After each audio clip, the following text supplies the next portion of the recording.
Muitos parabéns à SPECO. Obrigado pela oportunidade de vir aqui apresentar o trabalho e obrigado a todos aqueles que estão aí comigo desse lado a ouvir-me. Portanto, começamos esta sessão com aves e acho que vamos acabar com aves também.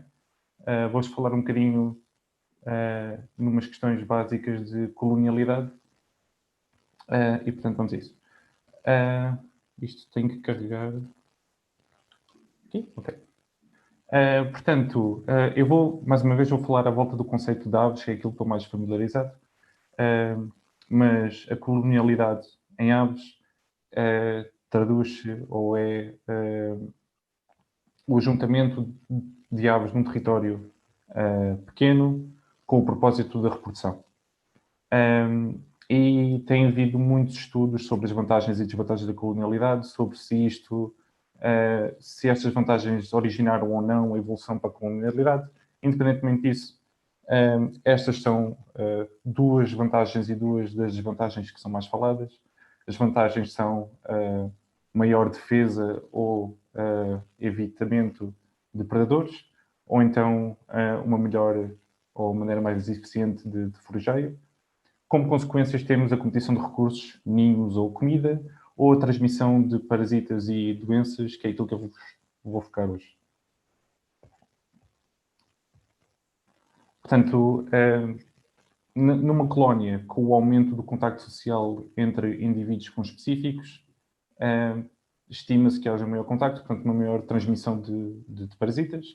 E, portanto, aquilo que é mais ou menos generalizado, dependendo um bocado do modo de como é que o parasita é transmitido, é que com o aumento da colónia, do tamanho da colónia ou da densidade da colónia, vai haver um aumento do tamanho de parasitas. No entanto, no mundo natural, normalmente não temos colónias compostas apenas por uma espécie, temos colónias compostas por vários indivíduos de várias espécies, o que complexifica as interações de parasita-hospedeiro. E, portanto, por um lado, este aumento do contacto entre conspecíficos e heterospecíficos pode levar a um aumento da transmissão de parasitas, o que se traduz em mais parasitas.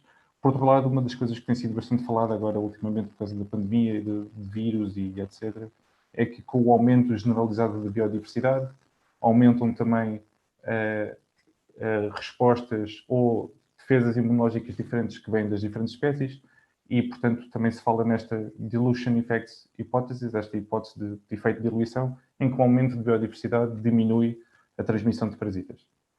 Como há poucos modelos de estudo que se focam em múltiplos hospedeiros e múltiplos parasitas, ainda há poucos estudos sobre isto. Cá em Portugal, em Castro Verde, a disponibilização de ninhos artificiais para aumentar uma espécie de ave enmeaçada, o francelho, permitiu ou contribuiu para a formação de colónias multiespecíficas, colónias mistas. Portanto, para além destas estruturas terem atraído os tais francelhos, não sei se vocês conseguem ver a imagem ou se isto está a tapar. Conseguem ver? Sim? Ok, obrigado. Portanto, permitiu também o ajuntamento de muitas outras espécies de aves que se reproduzem nestas estruturas. As quatro mais comuns são o francelho. Eu acho que consigo... opções de ponteiro. Ok, assim consigo ver o ponteiro, não é? Portanto, temos o francelho, que foi a espécie para a qual estas estruturas foram feitas. E depois temos torninhos, relieiros e pombos. À esquerda temos duas espécies que são relevantes do ponto de vista de conservação em Portugal. Em cima temos duas espécies que são tipicamente coloniais e as que formam as colónias nestas estruturas.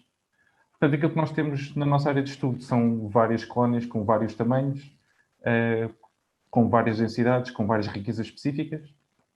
Colónias mais pequenas, como veem aqui, são sobretudo dominadas por francelhos. As colónias grandes podem ser dominadas ou por francelhos ou por sorninhos. Portanto, os objetivos deste trabalho são descrever como é que a comunidade de ectoparasitas varia em cada hospedeiro e depois ver como é que estruturas de colónia, aquelas estruturas clássicas que normalmente se atribuem às colónias, como tamanho, densidade, riqueza específica ou composição, que é o número de ninhos de cada uma das espécies de hospedeiro, influencia tanto a presença de ectoparasitas como a sua abundância. De uma maneira muito simples, isto foi feito em ir a cada um destes ninhos, agarrar nas aves e contar o número de parasitas que têm. Super simples. A nível de resultados, encontramos 4 grupos de parasitas, de ectoparasitas diferentes, que são tratados como grupos e não a nível específico, das quais esta mosca, eu não encontrei o nome português para isto, portanto vou-lhe chamar pelo nome do género, que é Carnos, foi a mais comum. Portanto, quando relacionamos estas características de colónia com a comunidade de ectoparasitas, podemos ver que cada hospedeiro tem uma comunidade de ectoparasitas distinta, portanto, estas elipses não se cruzam muito. Esta foi a melhor análise de correspondência de várias selecionadas através de maneiras oficiais de seleção. A identidade da espécie de hospedeiro foi o melhor e o único preditor para distinguir esta comunidade de ectoparasitas, o que significa que nenhuma outra característica de colónia, como tamanho, densidade ou riqueza específica, influenciam a comunidade de ectoparasitas. E depois, pegando no mais comum, mais uma vez, o Carnos, como é o mais comum, não tem uma capacidade de distinguir entre uns ninhos de outros. Dentro deste, podemos ver que o rolheiro e o francelho são as espécies mais suscetíveis, portanto, têm uma maior carga parasitária deste parasita. O estorninho e o pombo têm uma suscetibilidade menor. Isto vai ser importante um bocadinho mais à frente. Quando passamos à influência destas características de colónia para a abundância deste parasita mais comum. Mais uma vez, isto é o melhor modelo, não precisam de ler a tabela. Encontramos mais uma vez que não há um efeito do tamanho da colónia ou da riqueza específica ou da densidade na abundância dos parasitas, mas podemos ver que a abundância do parasita aumenta com o número de aumento de francelhos e diminui com o aumento do número de estorninhos. Mais uma vez, lembrando que os francelhos têm um número maior de parasitas, muito maior de parasitas, do que os estorninhos. E, portanto, aquilo que eu vos quero basicamente dizer é que é a composição da colónia, portanto, o número relativo de cada espécie de hospedeiro e não o número total ou a densidade total da colónia que influencia a carga parasitária nos ninhos e, pelo menos, nestas colónias mistas que nós estudamos. Portanto, quando passamos de colónias pequenas e com baixa densidade e com baixa riqueza específica para colónias maiores, mais densas e mais ricas, não há aumento da carga parasitária.